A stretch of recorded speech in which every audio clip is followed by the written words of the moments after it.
On 17th of December 2024, our Central Law Minister had introduced a bill before the Lok Sabha which is now caused a political battle and prime debate in India. This bill is referred as One Nation, One Election Bill. We have seen many prime debates through this media on the recent race. There are many concerns occurs among the different political parties over this bill. There are many questions have arisen before the Lok Sabha itself during the time of introduction of this bill. Will it really make a paradigm shift in the democracy? Will it really cause for the death of democracy?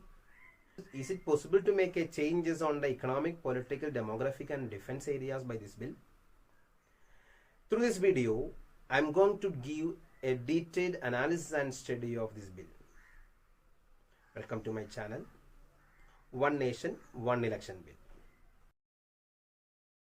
Before the bill, it was a report. The report named Simultaneous Election, One Nation, One Election was prepared by a 9-member committee which was headed by our former Indian President Sri Ramnath Kovind.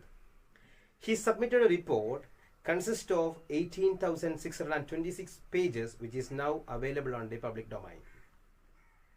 They have prepared this report by the detailed study and analysis by comparing the same system which is followed by the countries like South Africa, Indonesia, Sweden, etc. Without history, we can't compare anything.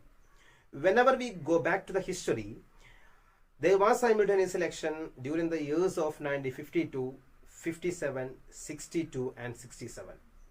From 1970, this simultaneity had disrupted due to the premature dissolution of the state assemblies like Kerala and Haryana. There are many pros and cons about this bill. The supporters of this bill, especially the BJP and its allied parties, argued that the system or this bill will bring down the too much spending on the election, or it will bring a fiscal stability. For the contradiction of this fact, I can show you one thing.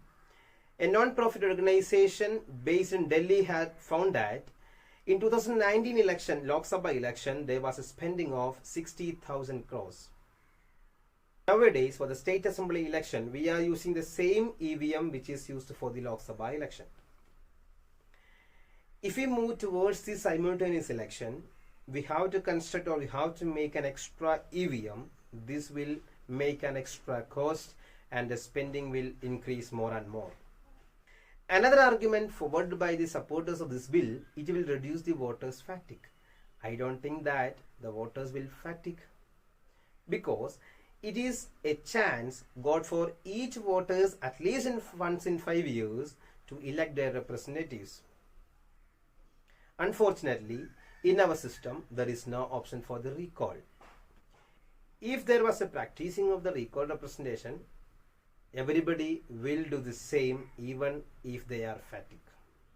There are many arguments which is opposing this bill. The first one is it is against the basic doctrine of Indian Constitution. Second one is it will destroy the Indian federalism. As per the report, this bill will came into effect by 2034. If it is so, it will cut down the tenure of the state assemblies whoever undergoes the general election during the years of 2030, 31, 32, etc. Another argument which is opposing for this bill is that which resulted into the collapse of regional parties. That collapse of the regional parties will make the national parties upper hand, and this will evoke the sense of nationalism among the voters, ultimately leads to the national party will become a majority and they will rule over the India. The final thing is that will this bill pass by both houses? That's a matter of time and a matter of concerns. Let's wait and see.